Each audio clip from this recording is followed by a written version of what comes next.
I am the most hated singer in America and I am married into the Garza family dynasty. Right now, a hidden camera is broadcasting my life lived to the entire world and I have no idea. In the frame, my husband Mateo Garza walks towards me. His voice is cold, playing online again. The trolls are salivating. Sofia always clings to Mateo pretending they are so in love. It is time for the mask to fall.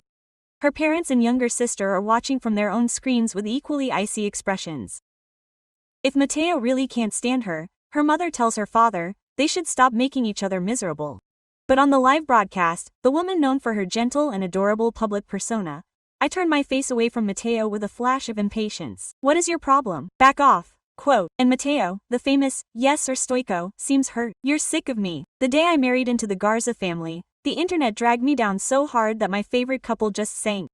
This can't be happening. Sofia has no shame. Everyone knew Mateo had been in love with Valentina Sanchez forever. How did this leech really win? Mateo and Valentina were childhood friends. He financed her first independent film, put a predatory director in his place for her, and even made a surprise appearance on a reality show to support her. They were the golden couple everyone was rooting for and I was the scheming villain who ruined it. When an interviewer asked Valentina about our marriage, she forced a smile. Mateo and Sofia are a wonderful couple. Then she turned away with teary eyes. The world wept for the heartbroken star as they branded me a social climber, a manipulator who used dirty tricks to get a ring on my finger. They said even my new in-laws couldn't stand me, and they weren't wrong about that part. Mateo's parents were so disgusted that they barely smiled at our wedding. His sister Camila has never called me by my first name, let alone my sister-in-law. The internet saw it all. The hashtag, when is Mateo getting divorced from Sofia, was a perennial favorite. I didn't really care. Mateo and I weren't without feelings for each other, but it wasn't a grand romance either. I had money to spend and a handsome man in my bed. The days were good. Who cared what strangers thought? I never imagined they would hate me this much. Show Corporation had just developed a fully autonomous tracking camera. It was microscopic, hovered silently, and had built-in AI that automatically censored private moments. To promote the product, their marketing department offered their greatest asset, their CEO. The invisible camera would follow Mateo Garza live, broadcasting his powerful and glamorous life for the world to see. And not a single person thought to tell me, so there it was. Me in Washington, D.C. I was in worn sweatpants with my hair in a messy bun, melting into the couch as the broadcast quietly began. We're sure we don't need to tell Sofia, Camila murmured, frowning at the live feed on her phone. What if she says something, bad? At that moment, Mateo was not interacting with the viewers. He was reclining in the seat of his city car, his eyes closed, exhaustion written all over his face. He had been up since dawn for a press conference and had gone straight to this promotional live stream. His cold demeanor only excited the audience more. The most legitimate brand ambassador of all, CEO Mateo Garza himself. This is much more interesting than an influencer talking about influencers. Do you think we'll see Sofia? Please don't mention her. Let's not ruin the mood. Mateo's mother looked at the flood of comments and said flatly, Sofia is a singer, not a trained actress. She couldn't fake a natural demeanor even if she tried. Her voice was clipped. Besides, your brother knows what he's doing, Camila. She pouted. I just don't understand why he's with someone like her. Her parents remained silent. They didn't like her, but they respected Mateo's decisions. They hadn't forbidden the marriage, but the approval was conspicuously absent. This live stream was an opportunity, a window into the unfiltered truth of Mateo's marriage. And Sofia would decide whether to finally confront him. If we were truly incompatible, they could cut their losses early. Back in our penthouse, I was oblivious, curled up in an overstuffed armchair in my pink and yellow teddy bear pajamas. My hair was tied back with cheap plastic. I was so engrossed in my phone that I didn't even notice Mateo walk in. He changed into his suit, poured himself a glass of water, and paced back and forth in front of me. I saw his shadow move a few times, but I was in the middle of a critical level of the game and didn't bother to look up. Seeing my lack of reaction, he stepped closer. A flash of annoyance crossed his face as he stood over me, his voice tinged with ice playing games again. The comments exploded. Don't blame him for being angry. He works all day, comes home, and she can't even look up to say hello. Serves him right. She broke up the golden couple. From America, they gloated, expecting me to jump up in terror and apologize. Instead, I frowned and turned his face away from my line of sight. What's your problem? Back off. You're blocking my screen. Mateo's eyes widened slightly. His expression softened with pain. Are you sick of me for 10 whole seconds? The chat was silent. Camila almost dropped her phone. I hit my head. My brother was pouting at the hurt note in Mateo's voice. I finally looked up, startled. He had one hand on the back of my chair, his breath warm against my skin. I tried to give his arm a playful shove, but he didn't move, just stared at me. A kiss, a hug, or a kiss always worked. He would pretend it was nothing. But that small, secret smile would return, melting the serious man into something almost human. I sighed again. I put my phone down and wrapped my arms around his neck, my fingers tangling in his hair. I pressed a trail of kisses along his jaw and whispered, "You're never the best husband." The tip of Mateo's ear turned red. He hugged me tightly, burying his face in my neck. A moment later he sat up stiffly again. The chat picked up. What is Mateo doing? Is this stage? Remember when he told her to shut up on that reality show? Wait, her ears are actually red. The internet was in chaos. A powerful CEO acting clingy on camera. Impossible. But Camilla knew the truth. Her brother was serious and controlled. This couldn't be fake. She stared at the screen. Mom and Dad hired a bodyguard, a body double. Her parents didn't say anything. Mateo had never given them a moment's concern, but seeing him bury his head in my shoulder left them stunned. In the meantime, I curled back up on the couch and went back to my game while Mateo worked on his laptop, glancing at me every few seconds. After a few minutes I turned my back on him, annoyed. It didn't help. He shifted his chair just to keep me in sight. "Where are you going?" he asked. "Somewhere else. So you'll stop stalking me." "Am I stalking you?" he asked, genuinely confused. I pointed to my eyes, then to him. "With your eyes. He's always this clingy." Onlookers joked, "I'm crazy, or Sophia doesn't seem to care that much, but he's obsessed with her." Others defended me. "His apartment is really cozy." Camilla, seeing her brother's face for the first time, was surprised by the warmth of it. Cartoon calendars, cat mugs, and a bare mousepad. She had never imagined her cult brother living among such soft, silly things. The revelation hit her with an odd mix of relief and discomfort. "Oh, God," I thought. "If I start calling her sister now I'll sound like a bootlicker." "Don't go," Mateo said quietly. His brow furrowed, eyes pleading. I sighed. I walked back over to him and sat down at his desk. My eyes trailed from his face down the line of his neck to the hint of his chest. I followed my instincts. I stared at him. "It's broad daylight," he hissed. I quietly withdrew my hand. "I'll save it for tonight." Did he just say that? Camilla's face turned red. Her parents exchanged a look. "Honestly, that girl," her mother murmured. Mateo took a deep breath. "Sing me that new song you wrote." "I haven't heard it all the way through yet." I gave him a look but picked up my guitar anyway. The gossip flared up again. "Are you serious? Who gave her the confidence to sing live?" "I'm sorry. Is there some drama with her?" "Oh, yeah. Lip syncing, plagiarism, fake promotion. She's done it all. Of course show media is defending her. She's the co's wife." Mateo's parents frowned. They'd never actually heard me sing. If my performance went badly, it would destroy what was left of my reputation. But I began to play, my voice soft and clear, the fading light of yesterday, words of love etched deep in the haze of those old days. "I loved you more than the evening breeze."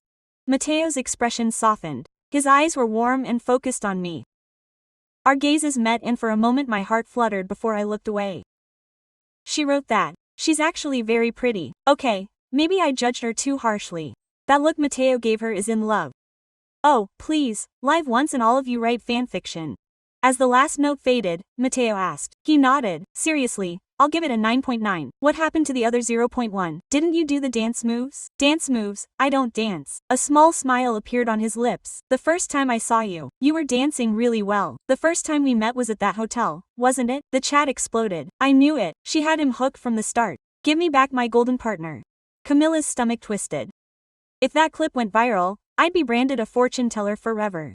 "Bro, fix this now." But Mateo was lost in thought.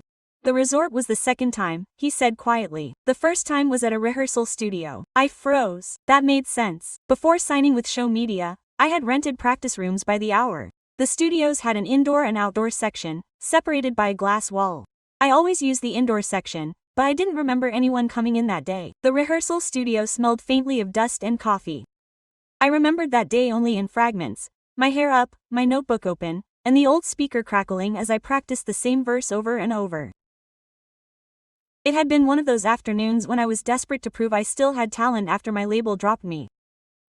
I didn't know someone was watching from the outer room. Now, years later, hearing Mateo say those words sent an odd chill down my spine. "You were wearing a gray hoodie," he said, his eyes unfocused as if he were reliving it. You had your headphones on and you didn't see me come in. You were recording the paper wing mock-up. I stood there for a good 10 minutes before I realized I was smiling. I laughed softly, half incredulously. You never told me that. She shrugged quietly. The comments on the live stream were getting out of hand. He fell for her first. Mateo Garza had a crush on her. Alas de Papel came out before she signed with Show Media. He remembered the exact song. Camilla's jaw dropped. He never remembers my birthday, she murmured. Her parents sat in stunned silence. Mateo had never been one to share personal memories. For him to remember something so trivial wasn't trivial at all. I put down my guitar and smiled faintly.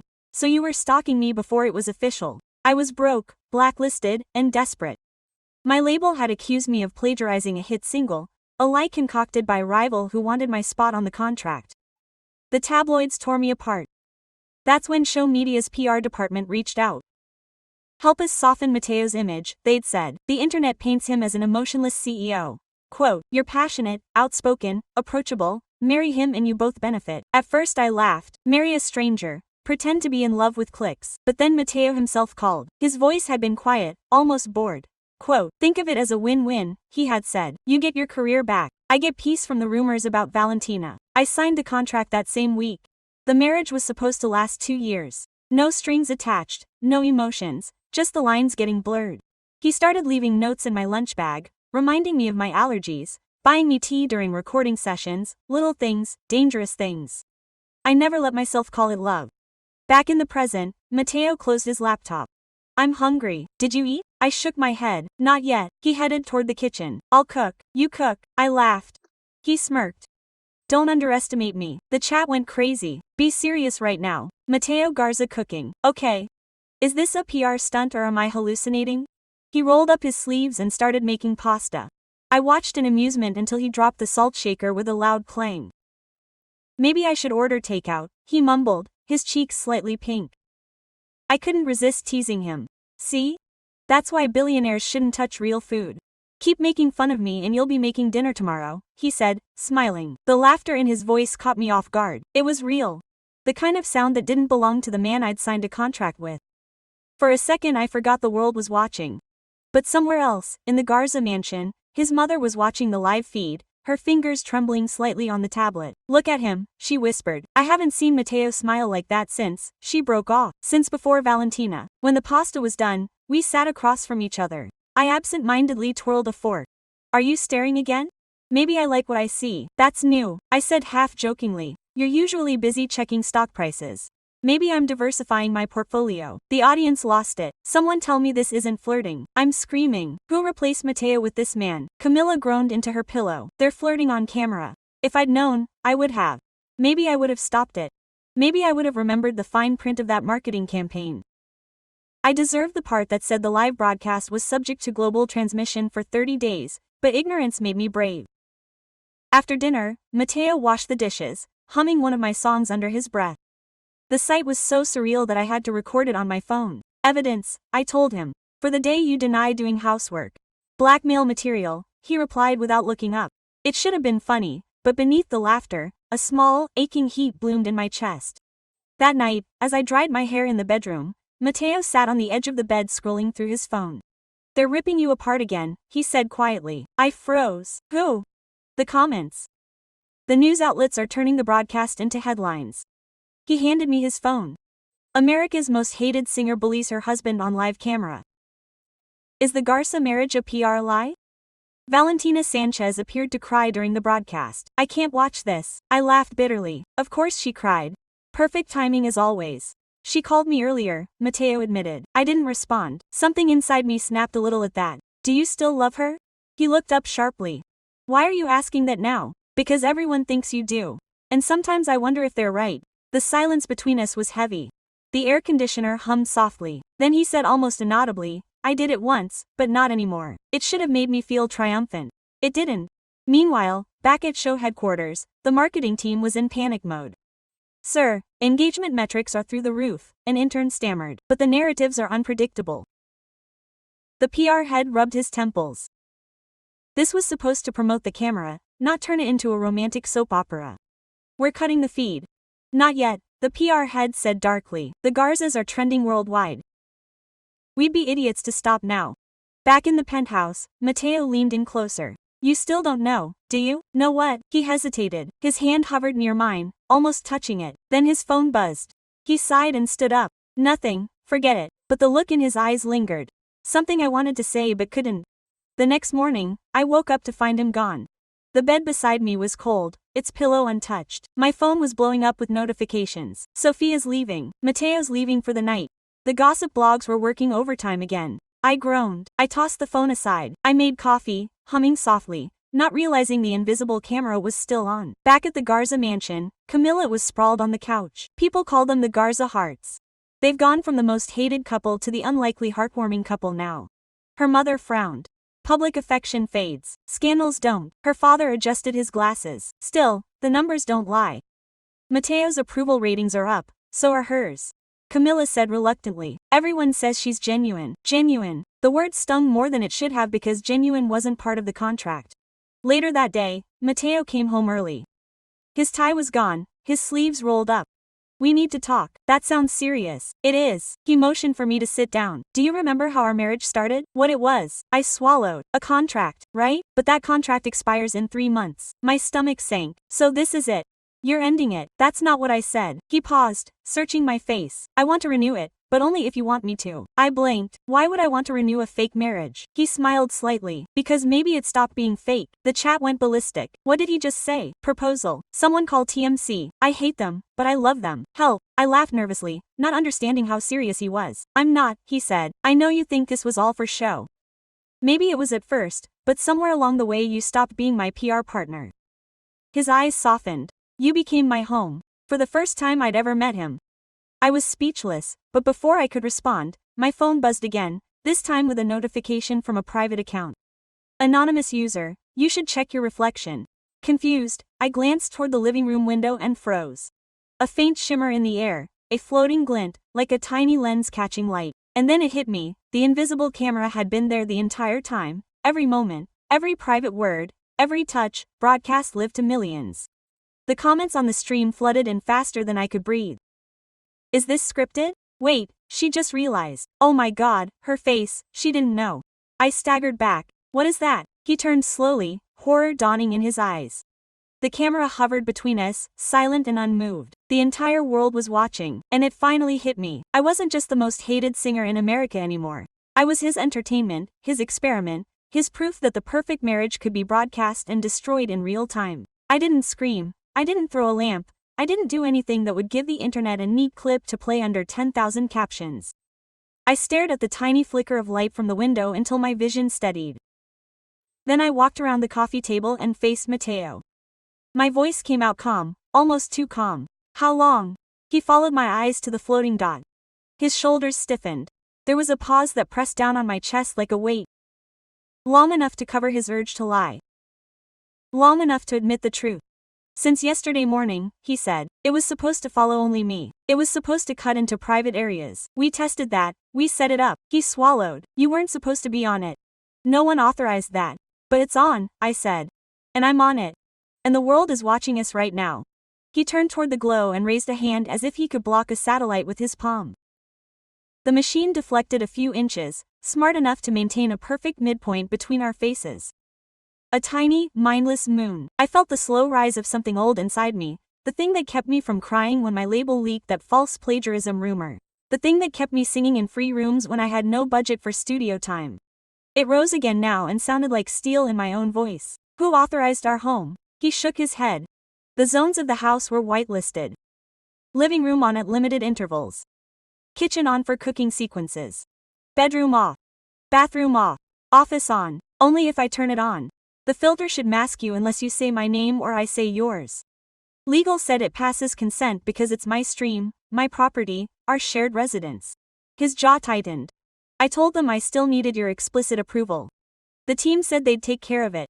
What team? Marketing and product. He exhaled through his nose. And Camilla pressed for a real-life day in the life angle. She thought it would humanize me. She met my eyes for a second and looked away. I should have forced the pause. I should have insisted we delay until you were informed. You didn't. Silence again. The invisible lens hummed with a voice too small to hear, the sound you feel rather than detect. a hair-thin metallic vibration that made the room feel crowded. In the mansion, her parents were watching on a tablet propped between a vase of peonies and a book. They saw Mateo look down. "Did you see the moment a marriage tornado touched down?" "Turn it off," I said. "I already tried," he said. "It's locked to the campaign window." The only way to cut it off without triggering a penalty is to invoke the emergency privacy clause. There's a key code. Legal. He has it. The clause calls for a grievous harm privacy breach. I stared. Being broadcast in my own home without consent is not a serious harm. He pinched the bridge of his nose. "It's not a harm to them if I'm the one who initiated the broadcast." He looked sick. "I was never supposed to include you." I understood something ugly. Then, I was not a person for that team. I was a variable. I was a guaranteed spike in view time. The most hated singer in America delivered to your screen in her pajamas. My phone vibrated on the table. The screen lit up with a landing message. Clips already ripped. Black bar gold. Close-ups of my hand on his neck. Slow-mo of him burying his face in my neck. For once the comments weren't the worst part. The worst part was seeing how many accounts had the little blue check mark. Newsrooms were eating us alive and calling it breakfast. I put my hands on the back of a chair and breathed until my ribs stopped heaving. Then I did what I do when I'm singing alone and the booth feels too small. I pictured an arena. I pictured 10,000 faces and a voice that could cut right through the noise. I pictured making a decision. "Where is it legal?" "Conference room 2 at headquarters," he said. "They have a live board on the wall. They can see the camera paths and flags." "Call them," I said. "Put them on speakerphone and don't let them know you're calling." He hesitated a beat and then dialed the line. It clicked. Background chatter, paper, the tap of keyboard keys. A woman answered in a bright voice that carried a tremor beneath the glow. "Legal. Speak, Dana." "Matthew, here," she said. "We need the emergency privacy key." Now a pause. Chair scraping. Someone whispering to someone else. "Sir, the clause requires documented harm," he recited. "We have consent on file." "Whose consent?" I said, reaching for the phone. Another pause. "Miss Sophia." "Hello. We have household consent through Mr. Garza for commercial use of shared spaces. It's within reasonable expectations for a promotional broadcast." That's how it was written. I almost laughed. Reasonable expectations. The sentence sounded like a lawyer tiptoeing over a trap door. "Read the last paragraph of the clause," I said. "The part about undisclosed parties." The paper rustled. She began to read. "In cases where a non-employee, non-participant subject has been captured in a manner inconsistent with a reasonable expectation of notice, the company will assess mitigation." She broke off and continued quickly. "However, the product filter is designed to automatically mask brief parties, so mitigation is presumed unless the filter fails," I said. Which it did. I am not masked. I have been in frame for hours. My name, face, body, voice are not presumed. "You are present, sir." Dana tried again. "A shutdown would cost us the purchase and breach the sponsorship contracts for the launch. There are damages. We would be liable for a multi-figure penalty and a loss of market momentum." Her voice softened. "The board will likely refuse to approve that risk." "Tell the board they can bill me," I said. "Sophia," said Mateo softly. I held up a hand. "Dana, you have 10 minutes to activate the clause or I stand up and state on this live broadcast that I am being recorded without my consent in my private residence due to a product failure. I will say this calmly and without defamation. I will name the clause and the timestamp. I will point out that my attorney has advised me to preserve the evidence. Then I will walk to my front door and hold my phone above my head, where the building's cameras can see it, and I will continue walking until a reporter sees me. I will sing if necessary. The audio will be clean. The clip will be cleaner. They will not be able to argue presumption after that."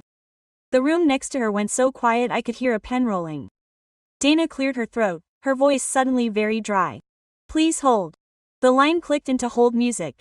Mateo rubbed his mouth as if he could erase the last hour with his hand. I could feel the audience climbing the walls of our silence. The comments were scrolling like rain. Some of them had changed. Some of them were still sharpening knives.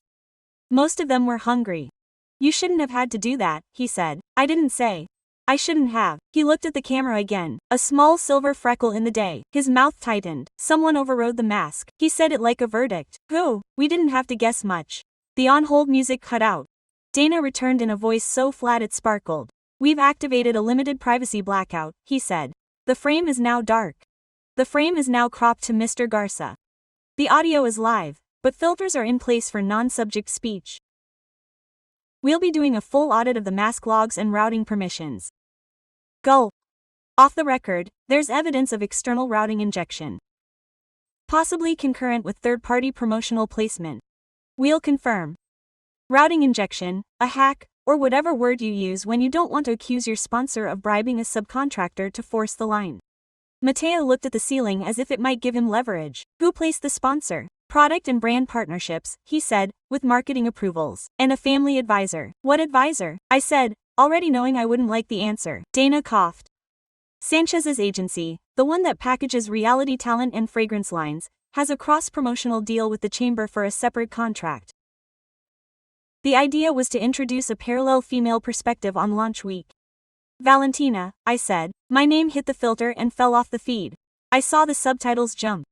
The audience saw a cut in the audio and went crazy trying to fill it in. Mateo closed his eyes for a long, slow moment. Terminate the partnerships team's access to this campaign, she said. Freeze all external routing. Remove any creative that mentions a parallel. From now on, nothing goes out without my approval. And hers. Dana hesitated. Sir, we still need board approval to cut a sponsor from a live launch. So call my dad, she said. Tell him I said there's more than one way to burn a brand. Tell him I choose the way that leaves the company standing. The call ended. The room felt cooler and cleaner. I sat up because my knees wanted to lock up. I folded my hands on my thighs. I couldn't breathe. I was so tired. I'm going to ask you a question, I told Mateo. If you answer it cleanly, I'll listen to you. If you don't, I'll grab my bag and go to a hotel and you can finish your story without me. He nodded. She asked, did you ever tell Valentina anything about us that I didn't agree to make public? No, he said immediately, and his response landed like a stone. I told her less than anyone else. I told her the terms of the contract at the beginning because I was protecting her image and mine. After that, I didn't tell her anything I couldn't learn from watching the shows like everyone else. His mouth twisted. She's the one who told me things I no longer ask for. Why didn't you cut her off sooner? He looked away, then back. Habit, he said simply. History is a leash that feels like a thread until you pull it. I should have cut it. I didn't. That's my fault. It was the first time he had said anything about her that didn't sound like a careful press release. It wasn't pretty, it wasn't polished, it was true. The audience, even half muted, could sense it. In the mansion, her mother put down her tablet and put her fingers to her lips. Her father stared at the carpet.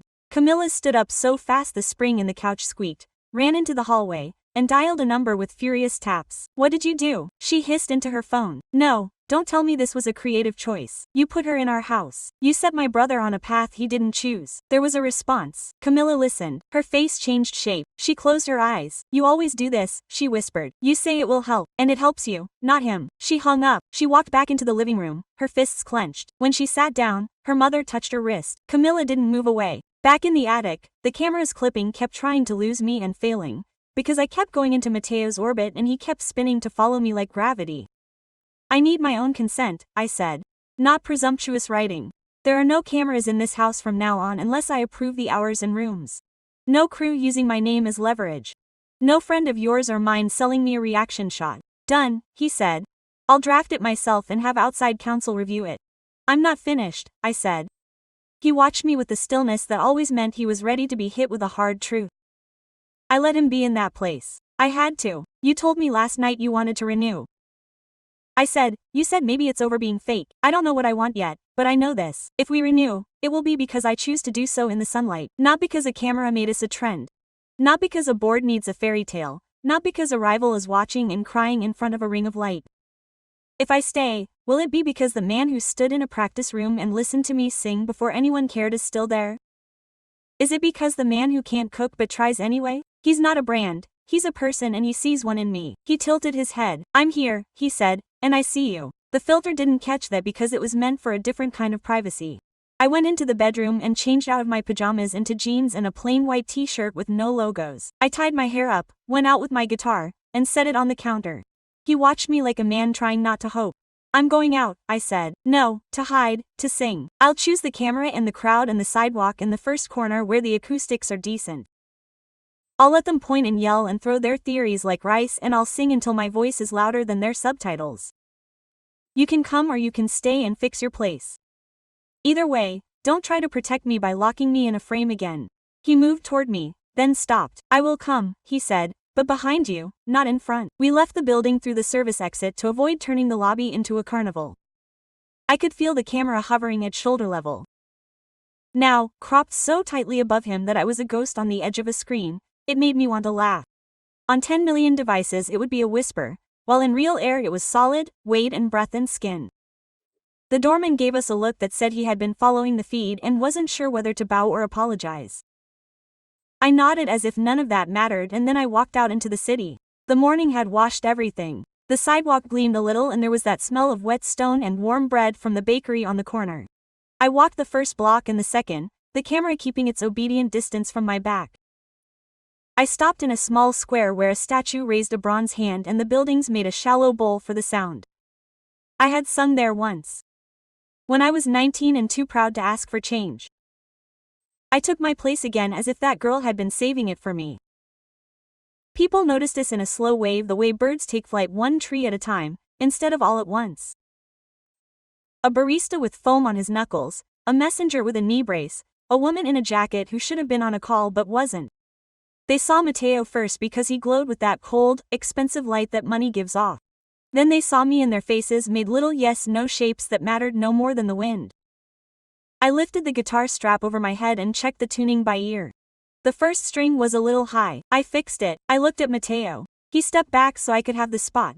I didn't preface. I didn't say hello, internet. I didn't say my version. I didn't speak my truth. I sang. It wasn't the new song, not the pretty one the broadcast had already tried. I sang Wings of Paper, the one he had heard through the glass, unbeknownst to me. I sang it as it was written, not sugar-coated for radio the way it had been before I left. The first verse is small, sitting in the throat, the second comes out into the open, the third rises. When the chorus opened, my voice carried clear across the square and out to the windows that were half open to let in the morning. A taxi slowed. A child tugged at his mother's sleeve. Someone picked up a phone and then lowered it as if remembering that it's a sin to record in church if you don't mean prayer. I sang about leaving and being left. I sang about a promise that flew away because you left, because you tried to hold on too tightly. I sang about hands that learned to open. I spilled the last high note straight up and left it there to echo. When it faded, there was no cheer for a heartbeat. Then there was. Not a roar, not a frenzy, just that sound human of people reminding each other that they're in this together. A woman near the front wiped her cheek and looked annoyed with herself for doing so. The messenger with the knee pad clapped his hands, his chin raised in defiance to anyone who might laugh at him for feeling something. I let the noise pass. I looked at Mateo. His eyes were moist. He didn't wipe them, didn't feign dust. He just stood there and took it in like you take rain when you know you can't escape it. There's a camera, I said to the crowd with no microphone, just ordinary voice. Has he been here too? It's his camera. He has a job. Me too. He's going to fix his job. I'm going to keep doing mine. Someone shouted that I was braver than they thought. Someone else called me a leech and told me to go home. I nodded to both. Both were true. A reporter pushed her way through the outer ring breathlessly. Sophia, she said, pushing a tape recorder forward. Did you know about the live broadcast before you were shown on it? I opened my mouth. Mateo stepped forward, not in front of me, just close enough to give shape to what was about to happen. I could see his mother in my head, begging him not to create another clip for the wolves. I could see Camilla seething in a way that meant love. I could see a younger me counting the bills in my pocket twice and deciding to pay for an hour of practice. I didn't know that anyway. I said, now I know. Now we all know. I will choose when I sing to you, and when I don't, you won't be invited into my kitchen. The reporter blinked. The tape recorder slid a little beside her. Thank you, she said as if she meant it, and I would have forgotten how to be sharp. We walked home. The camera remained in its new box. My phone was a bonfire of missed calls and offers and threats. I put it on Do Not Disturb because my heart needed a quiet room. At the door, Mateo stopped me with a word. Valentina called again, he said. I blocked the number and drafted the consent addendum on the way back. The first line says no household consent without Sophia's signature. The second line says the filter is a promise, not a feature. The third line says if it fails we fail with it. Let me see, I said. He handed me the screen. The words were simple. The tone wasn't legal, it was human. It wouldn't hold up in court on tone alone, but tone is where trust lives. I scrolled to the bottom. There was one more line. If we renew, you set the terms of us, it said. If you leave, I'm gone. I won't make you a villain to save my face. I'll forego the pitch and say for what. I looked up.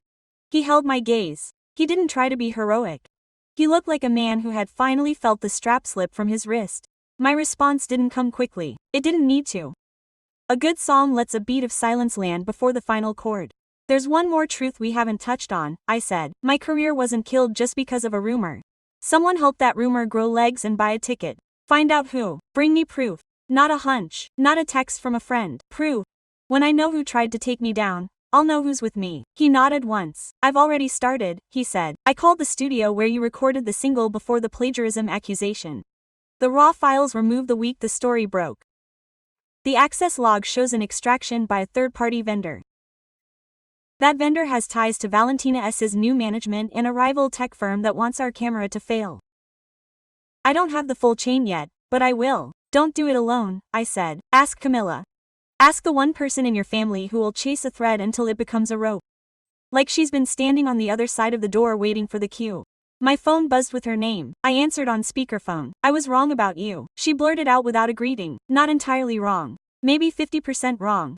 Maybe 60. I'm still figuring it out, but I know you didn't ask for this and I know who unmasked the stream. She took a deep breath like a scuba diver. It wasn't just the sponsor, it was a back-end engineer on a temporary contract placed by that sponsor who used a test key that our cousin on the product team left in an unsecured repository.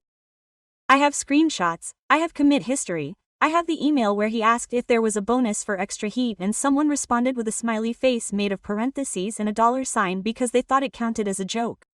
Thank you, I said. Don't thank me yet, he said. It gets worse. The rival tech firm you're thinking of has a backer in common with Valentina S.'s new management. And guess who introduced them? He paused like a drumbeat.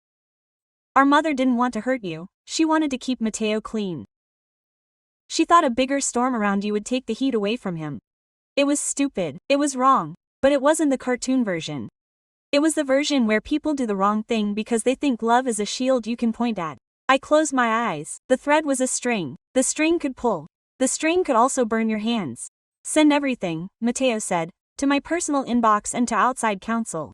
Then turn off your phone and sit with mom. I'll take care of the rest. Camilla exhaled. Finally, she said and hung up. I put the guitar on the couch. I walked to the window where the camera had first revealed itself and looked out at the city. My reflection stared back at me. A little older than yesterday, a little less interested in asking permission to breathe. The feed was still live for him. It would keep rolling until a board decided he had had enough to eat. The world would keep watching, searching for a new angle. Maybe they would find one. Maybe I would give them one, but the next one would be mine to choose. I stared into the glass and faced the man who had once been boy enough to stand in a doorway and listen to a girl sing. He had made mistakes, so had I, but the note we held now did not waver. Find me the proof, I said, and bring your father to the table. Bring your mother. Bring the people who thought a camera was a game and a woman was a bonus level. We will speak not with press releases, with facts, with names, with an apology that does not take the form of a coupon code. Then, he asked quietly, and then I will tell you if I want paper or skin, contract or vote. I will tell you with the camera off. I will tell you without an audience to applaud the right parts. You'll have to hear it without applause telling you what to feel. He nodded. He stepped back, not far, just back, like he had in the square. He knew how to give space now. He knew how to keep a promise he had just written. The little machine adjusted its gaze. He looked at me again and again, hungry for a perfect frame that he couldn't have. For the first time since he had entered our room, I felt a hint of pity for her. He could capture our shape, not our weight. I picked up my guitar again, not to sing, just to hold on to something that had always told me the truth when people didn't. Matteo went to his desk and began calling men who had always answered him. Somewhere in the mansion, a mother sat very still with her hands on top of each other and a daughter leaned against her. It seemed to be a slow accounting.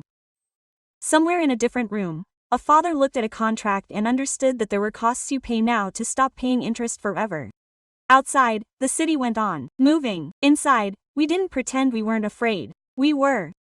But fear had finally met its match. We were done being contained. We were about to become authors. The next morning, sunlight spilled into the attic as if it had been waiting for permission. It touched the rim of my guitar. The rim of Matteo's empty coffee cup, the papers he'd spent the night signing, weren't enough. I stood barefoot by the window, staring out at the horizon that had once felt unreachable, at the city that had cheered my failure, now forced to watch me breathe again. Matteo was on a call in his office. His tone was different, stripped of corporate polish, low and precise. I couldn't hear every word, but I caught snippets. Cesar contract, full disclosure due noon, independent audit. He was dismantling his own company's lie. Piece by piece I made breakfast in silence. It felt strange to move through the kitchen without feeling watched, though I still half expected the buzz of that invisible machine. The broadcast had cut out at midnight. Millions of viewers had watched the blackout in disbelief. The internet was divided. Half furious that the show was over. Half finally understanding that it had never been a show at all. When Matteo emerged, he looked like a man who hadn't slept but had decided to start living anyway. His tie hung loose, his eyes dark but steady. "It's done," he said. "The board voted. The campaign is over. They're issuing you a formal apology." I publicly poured him coffee. "They won't mean it." He smiled slightly. "Maybe not, but it will register. Sometimes that's enough." He sat across from me, his elbows on the table, regarding me with the kind of silence that demanded honesty. "Do you hate me?" he asked. The question was simple. It hurt anyway. "I don't hate you," I said. "I hate what they made us into, and I hate that you left them." He nodded once, accepting it as a sentence he already knew he deserved. "I will spend the rest of my life learning that kind of obedience." "Then it starts today," I said. By noon, the world had a new villain. Valentina Sanchez's PR agency released a statement denying any involvement, but leaked emails told the world another story. Screenshots of Camilla's cash hit the news cycle. Valentina's manager offering exclusive emotional images of me to a rival tech sponsor in exchange for cross-promotion. The hashtags changed overnight. Justice for Sofia, Garza fiction, invisible scandal. The same tabloids that had once called me a social climbing fraud now called me the unwitting victim of a corporate experiment. They used softer words now, words that made guilt sound like pity, but the pity still tasted bitter. Reporters camped outside the building. I ignored them for once. They were not going to script my story. Before they could tell it, I opened my laptop and began typing not lyrics, but a statement with no lawyers, no PR filters, no notes from Matteo, just my voice. For years I had lived inside a story written by others. I had let silence protect people who didn't deserve it. But silence isn't grace, it's a case of silence. I had let silence protect people who didn't. Within minutes it went viral, but this time the noise didn't feel like violence, it felt like oxygen. Matteo's father called that night. He didn't use speakerphone, but I could hear his voice through the thin wall. The sound of authority. Cracking. "You ruined the campaign, Matteo. You cost this company billions." "No," Matteo said quietly. "We ruined people. I'm just cleaning up after ourselves." "Are you throwing away your legacy for her?" Matteo's response came calm and final. "She's my legacy." He hung up before the man could respond. When he returned to the living room, he seemed lighter, not happier, but freer. "What happens now?" I asked. "I quit." He said it publicly. Not as an admission of guilt, as a refusal to keep pretending. "You'll lose everything." He shook his head. "I've already lost it. I lost everything worth keeping when I let them use you." He meant it. He could say it. There was something unwavering in the way he said it. The same resolve I'd heard in my own voice when I'd sung in that square. The press conference took place the next morning, Matteo standing in front of a wall of visible royal cameras. This time he looked straight into the lenses. "The world saw a failure of technology," he said, "but what they really saw was a failure of consciousness. Consent is not a checkbox, it's a language, and we stopped speaking it." I did too. For that, I apologized to my wife, my team, and everyone who watched thinking it was entertainment. He walked away from the podium before reporters could ask their questions. The room erupted behind him, but he didn't look back. When he caught up with me waiting by the car, he exhaled as if he'd been holding that breath for years. "Was it enough?" he asked. "It's a start," I said. The headlines changed. Valentina's agency buckled under legal pressure.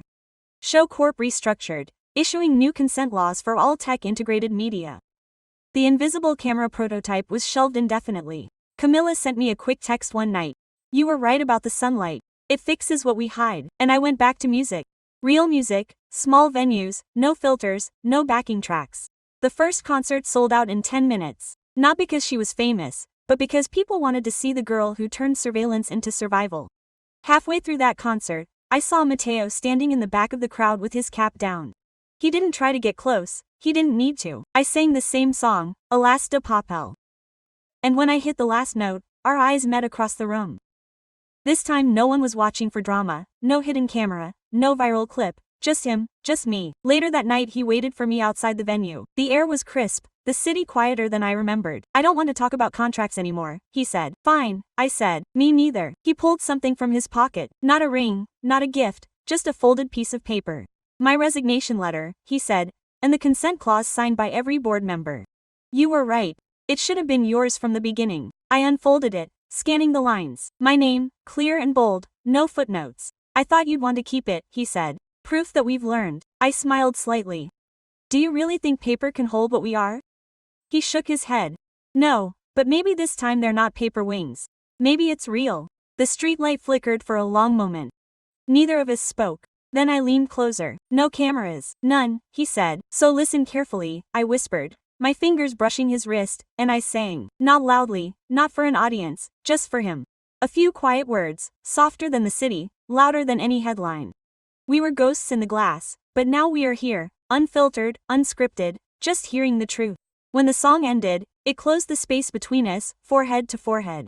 This time, it murmured, no one owns the story. I didn't say it. We wrote it ourselves. The city lights stretched behind us, blinking like 1,000 watching eyes. For once, none of them mattered.